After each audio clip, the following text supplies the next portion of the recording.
I'm getting very angry. It's what's happening here. Paano naman? Wala talaga. 220 meters, 55 billion. Completed ang record ng Public Works.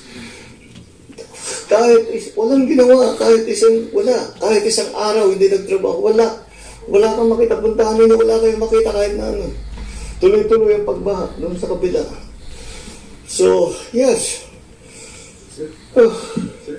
If all of these projects were properly executed and implemented, ang laki nang nawala na problema sana sa atin at sa mga taong bayan, at saka mas magiging maayos hanggang irrigation, hanggang water supply, fresh water supply for household. Pero ito yung ginagawa nila talagang nakakapinsala pa sa mga local residents. So yes, I'm not disappointed. I'm angry. So for audit of Philippine projects, anong end goal mo, sir? Filing cases? Yes, if need be, of course.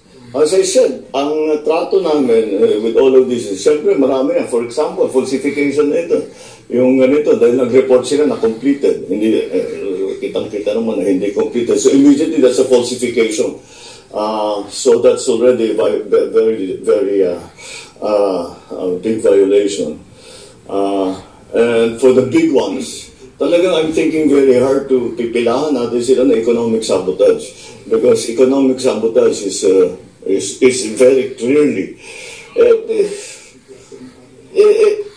tignan natin yung utang ng gobyerno ng Pilipinas, ng Republika, ay mababawasan kung naging maayos lahat itong kasi ngayon babalikan na natin ngayon to, saan napunta yung pera, hahabulin natin, kakasuhan natin sila, how long will that take?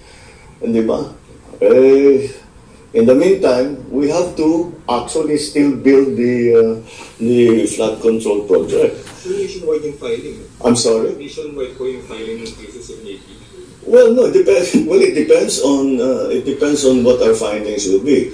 So there's a legal team working on that. But in the meantime, we're continuing to go through the records of Public Works and all the big contractors to see kung tumutugma yung kanilang report doon sa mga sinusumbong sa atin ng taong bayan. So that's why I encourage na napaka-useful, napaka-malaking bagay at napapakinabangan namin ng husto yung inyong pagsulat sa amin, pagsumbong, padalhin nyo kami ng picture, padalhin nyo kami ng video para alam namin kung ano yung sitwasyon dun sa inyo. Pupuntahan natin, kung hindi ako makapunta, pupuntahan ng mga engineer natin para makapag-report sila sa atin na mabuti. At nalaman talaga natin kung ano nangyari sa pondo, sino nagwaldas ng pondo, paano nangyari yun na ibigay yung kontrata doon sa mga ganyang klaseng kontratista. So that's what